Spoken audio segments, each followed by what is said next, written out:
Humakbang si Patrick at umubo upang ipaalam ang kanyang presensya, may bahid ng pagkalito sa kanyang mga mata. Binati niya ang dalawang lalaki, kinikilala sila bilang mga superhuman ng kaharian. Ipinaliwanag niya na si Logan ay kasalukuyang namamahala sa mga usapin ng pamilya. At maaari nilang ipagpatuloy ang kanilang pag-uusap sa kanya. Ibinaling nina Luther at Wicked ang kanilang atensyon kay Logan. Ang kanilang unang kawalan ng interes ay napalitan ng mapanuring titig. Sinabi ni Luther na dahil namamahala siya sa ari-arian sa murang edad. Malinaw na hindi lamang siya malakas, kundi matalino rin.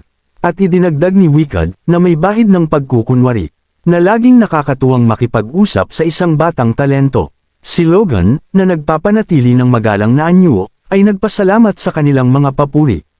At nagtanong kung ano ang kanilang pakay sa kanyang pamilya. Nagpalitan ng tingin ang dalawang lalaki, isang tahimik na komunikasyon ang naganap sa pagitan nila, at nagpatuloy. Ipinahayag ni Luther ang paghanga sa pagiging diretsahan ni Logan, sinasabing bagay ito sa kanyang kabataan. Iminungkahi ni Wicked na dahil abala silang lahat, mas mabuting iwasan ang pagpapaligoy-ligoy. Pagkatapos ay sinabi ni Wicked na dahil kamakailan lamang nakipaglaban si Logan laban kay Bifrost ng paksayo ng ikalawang prinsipe. Dapat niyang samantalahin ang pagkakataong ito upang aipangako ang kanyang katapatan kay Kamahalan Reuter. Iginiit niya na kung gagawin ito ni Logan, susuportahan ng ikalawang prinsipe ang kanyang pamilya. Idinagdag na ang kanyang bayaw, si Kairos, ay bahagi rin ng paksayon. Gayunpaman, hindi na kumbinsi si Logan, ang kanyang ekspresyon ay maingat na neutral. Pagkatapos ay kinausap ni Luther si Logan. Nangangatwira na walang saysay ang pagiging magkaaway sa pagitan ng magkakatabing teritoryo. Iminungkahi niya na kung ipapangako ni Logan ang kanyang katapatan kay Kamahalan Remain, makakamit niya ang isang kanais-nais na resulta sa kanyang arbitrasyon sa Bifrost. Inilagay ni Luther ang kanyang kamay sa balikat ni Logan. Isang kilos na mas parang pag-aangkin kaysa sa isang magiliw na haplos. At hinimok siyang gumawa ng kanyang pagpili. Nagtatanong kung hindi ba mas mainam para sa mga kapitbahay na mamuhay ng payapa. Nagbago ng bahagya ang ekspresyon ni Logan, kinikilala ito bilang isang nakatagong banta. Alam niyang may katotohanan dito, dahil ang Tomoto Castle na kanilang kinuha ay katabi ng lungsod pangkalakalan ng Luther Kale. Kaya, madaling magagamit ni Luther ang kanyang impluensya kung pipiliin niyang makaabala sa kalakalan, o magudyok ng kaguluhan. O kahit na gumawa ng dahilan para sa bukas na labanan. Gayunpaman, walang balak si Logan na sumali sa anumang paksayon, hindi pa sa ngayon. Napagtanto niya na, sa kaunting pagsasaalang-alang, ang pagsali sa paksayon ng unang prinsipe ay maaaring magbigay daan sa ikalawang prinsipe upang matigil ang digmaan laban kay Bifrost. At magpasiklab ng digmaang sibil. At kahit na sumali siya sa paksayon ng ikalawang prinsipe, bagaman mapipilitin si Bifrost at siya na magkasundo, maaaring sumalakay si Marquis Collier. Sasabihin na sila ay hinamak. Gagamitin ang sitwasyon bilang isang maginhawang dahilan para sa pagpapalawak. Alinmang paraan, ito ang perpektong senaryo para lumikha ng isang umiiral na salungatan. Isang maingat na orkestradong bitag. Sa makatuwid, ang pagtanggi sa parehong alok ang pinakamahusay na opsyon, isang maselang sayaw ng diplomasya at estratehikong pasensya. Ibinaba ni Logan ang kanyang ulo, inilagay ang kanyang kamay sa harap ng dalawang lalaki, at humingi ng paumanhin, sinasabing mahirap para sa kanya na gumawa ng madali ang desisyon, dahil sa komplikado ng sitwasyon at ang pangangailangan para sa maingat na deliberasyon. Sa puntong ito, si Felix, na malinaw na nauubusan ng pasensya, ay nakialam, hinihingi na malaman kung ano ang kanilang ginagawa. Ang kanyang boses ay umaalingaw ng bahagyang pinigilang galit. Ang dalawang lalaki ay tila kitang-kita ang pagkagulat, ang kanilang dating kayabangan ay napalitan ng nerbiyos at pangamba. Tinawag ni Felix ang kanilang pag-uugali na kaawa-awa, kinikilala na sina Wicked at Luther ay iniwan ang lahat ng pagkukunwari at piniling magbigay ng tahasang ultimatum, sinusubukang takutin ang kanyang disipulo upang sumunod. Bukod dito, naglakas loob silang isali ang kanyang disipulo, isang linyang hindi nila dapat tinawid. Sinabi ni Wicked na hindi dahil disipulo niya si Logan, kundi nagmumungkahi lamang sila sa sambahayan ng McLean, isang panukalang pangnegosyo. Idinagdag ni Luther na wala silang balak na baliwalain ang kanyang mga kahilingan, ngunit nais lamang nilang pag-usapan ang kinabukasan kasama ang McLean, ang kanilang mga boses ay mahina na at magalang. Tinanong ni Felix kung sigurado sila na hindi siya masasangkot sa anumang paraan. Ang kanyang titig ay nakakapanindig balahibo. Tumayo ng tuwid sina Wicked at Luther, tulad ng mga sundalo na tumatanggap ng direktang utos, at sumumpa na hindi. Pinagmasdan sila ni Felix ng tahimik sa loob ng ilang sandali, ang kanyang ekspresyon ay hindi mabasa, pagkatapos ay tumalikod, sinasabing ito ang nararapat, habang siya ay papunta sa kanyang silid-aralan. Idinagdag niya na wala siyang pakialam sa mga alitan ng paksayon.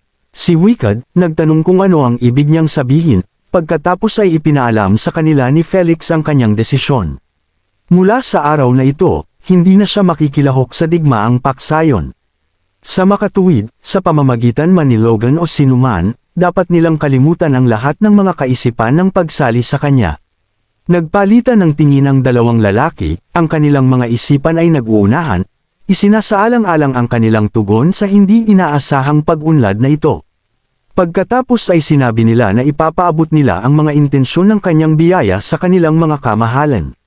Si Logan, sa loob niya, ay nakahinga ng maluwag. Gayunpaman, si Wicked, bago umalis, ay humarap kay Logan at sinabi sa kanya na pag-isipan mabuti ang kanyang desisyon at magkikita sila muli. Tumango si Logan, kinikilala ang nakatagong banta. Kinausap din ni Luther si Logan, sinasabing sa isang paraan. Ito ay maaaring maging swerte para sa mga McLean, na nakapukaw sa interes ni Logan. Ipinaliwanag niya na kung sinugod nila ang Bifrost pagkatapos ng libing, ang kanyang kamahalan ay hindi na sana nag-abala sa mga negosasyon, ipinapahiwatig na ang tiyempo ng pag-atake ay pumigil sa kanilang kamay. Nang marinig ito, napagtanto ni Logan kung bakit niya sinalakay ang Bifrost bago ang libing, at sumagot kay Luther na ito ay tunay na isang ginhawa. Nagkukunwaring nagpapasalamat, habang sila ay umaalis, pinanood sila ni Logan mula sa malayo. Nanliit ang kanyang mga mata. Ibinaba niya ang kanyang ulo, tunay na nakahinga ng maluwag na sa wakas ay umalis na sila. Inaamin sa kanyang sarili na ang simpleng pakikipag-usap sa kanila ay nakakapagod, ang kanilang presensya ay isang nakakasakal na bigat. Pagkatapos ay tinanong ni Felix si Logan kung balak niyang sumali sa digmaang paksayon, dahil hindi niya sila tahasang tinanggihan. Sumagot si Logan na ito ay isang pagpipilian na maaari niyang isaalang-alang, kung kinakailangan, isang maingat na desisyon. Humingi siya ng tawad kay Felix, sinasabing wala silang lakas na menindigan sa kanilang mga prinsipyo sa harap ng ganitong klaseng presyon. Gayunpaman, anuman ang landas na kanyang piliin, balak niyang gawin ang lahat ng kanyang makakaya upang mapanatili ang kanyang dangal. Naiwan si Felix na walang masabi sa ipinakitang pragmatismo at determinasyon na ito.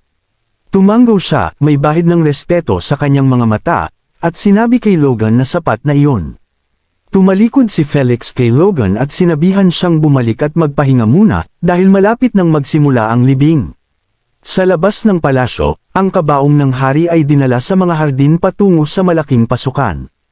Habang maingat na minamaniobra ng mga tagadala ang kabaong papasok, isang malungkot na boses ang nagbalita sa pagdating ng mga labi ng kanyang kamahalan. Ang kabaong ay same time na dinala patungo sa altar, kung saan maingat itong inilapag ng 8 tagadala. Ang arsobispo, nakasuot ng kanyang mga ceremonial na kasuotan, ay umakyat sa mga hakbang patungo sa podium, kasama ang kanyang mga disipulo. Handa na silang simulan ng mga ritual ng libing. Itinaas ng arsobispo ang kanyang ulo upang harapin ang nagtipong karamihan. Ngunit agad na nagbago ang ekspresyon ng kanyang mukha mula sa kalungkutan tungo sa pagkadismaya. Ang eksena sa kanyang harapan ay isang tahasang kawalan ng respeto. Sa halip na magluksa sa namatay na hari, nagbulungan ang mga dumalo sa kanilang mga sarili. Ang kanilang mga usapan ay puno ng mga pampulitikang pukana at mga nakatagong banta. Ang dalawang prinsipe, ang kanilang mga mukha ay puno ng pagkabagot at halos hindi maitago ang paghamak. Tumingin sa kabaong na may hayagang kawalan ng interes, na nagpapakita na mas gugustuhin nilang mapunta kahit saan kaysa dito. Ang kanilang mga lolo ay may parehong mga ekspresyon ng pagkasuklam, ang ilan ay hayagang naghihikab pa. Ang dalawang individual na tila tunay na naapektuhan ng pagkamatay ng hari. Ang kanilang mga mukha, puno ng pighati, ang Sword Duke, si Felix Esperanza, at ang ikatlong prinsipe, na ang kanyang batang mukha ay isang maskara ng kalungkutan. Sa pagmamasid sa nakakahiyang palabas na ito, si Logan ay umupo sa tabi ng kanyang ama, isang halo ng kawalan ng paniniwala at pagkasuklam ang gumugulo sa kanyang kalooban. Hindi niya maintindihan kung paano pinili ng lahat na makisali sa mga pampulitikang maniobra at mga laro ng kapangyarihan sa halip na magbigay ng kanilang respeto sa namatay na hari. Habang inaanunsyo ng arsobispo ang kanyang intensyon na simulan ang panalangin, napansin ni Logan na maging ang arsobispo ay tila nayanig sa tahasang kawalan ng respeto na ipinakita ng mga dumalo. Sinimulan ng arsobispo ang kanyang eulohiya na nagkwento ng buhay ng hari mula 40 taon na ang nakalipas hanggang sa kasalukuyan, isang kronolohikal na salaysay na tila labis na mahaba sa mga ganitong sitwasyon. Bigla, isang boses ang gamulat kay Logan, bumulong sa kanyang tainga, "Isang linggo ka na lang." Ito si Bifrost, ang kanyang mukha ay puno ng mapang-uyam na kasiyahan. "Magpakasaya ka habang kaya mo pa," bulong niya. "Hindi makakatulong sa iyo ang mawalan ng pag-asa sa iyong mga huling sandali." Si Logan, nagulat sa presensya ni Bifrost, ay nagtaka tungkol sa mga kaayusan ng upuan. Hindi makapaniwala na inilagay siya sa tabi ng isang taong walang prinsipyo. Habang nagpapatuloy ang mahabang eulohiya ng arsobispo, yumuko si Logan kay Bifrost at casual na nagbitaw ng isang balita. "Hindi ko pa nasasabi sa iyo, ngunit nilapitan ako ng iyong paksayon," sabi niya. May ngisi sa kanyang mga labi. "Maaaring mapunta tayo sa parehong panig, kaya pinakamabuting bantayan mo ang iyong mga salita." Ang unang reaksyon ni Bifrost ay kawalan ng paniniwala, at labis na inis. Idinagdag ni Logan, "Kung hindi ka naniniwala sa akin, tanungin mo mismo si Marquis Luther Cale." Tumindi ang galit ni Bifrost sa pagbanggit ng pangalan ni Marquis Luther. Tumawa si Logan, nagbibiro lang. Ang mukha ni Bifrost ay napangiwi sa galit. Nanginginig habang halos hindi niya mapigilan ang kanyang sarili. "Paano mo nagawa ito?" sabi niya, nakakuyong ang kanyang mga kamao.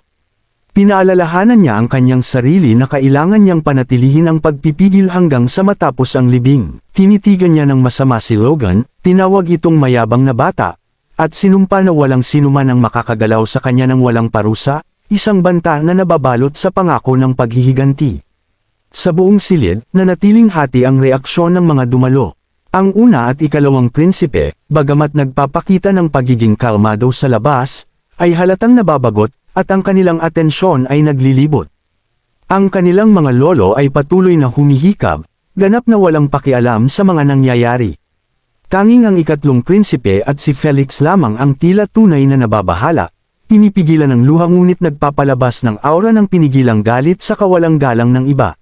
Sa wakas, tinapos ng arsobispo ang kanyang mahabang eulohiya, ipinapahayag na ang unang araw ng pambansang ritual ng libing ay tapos na.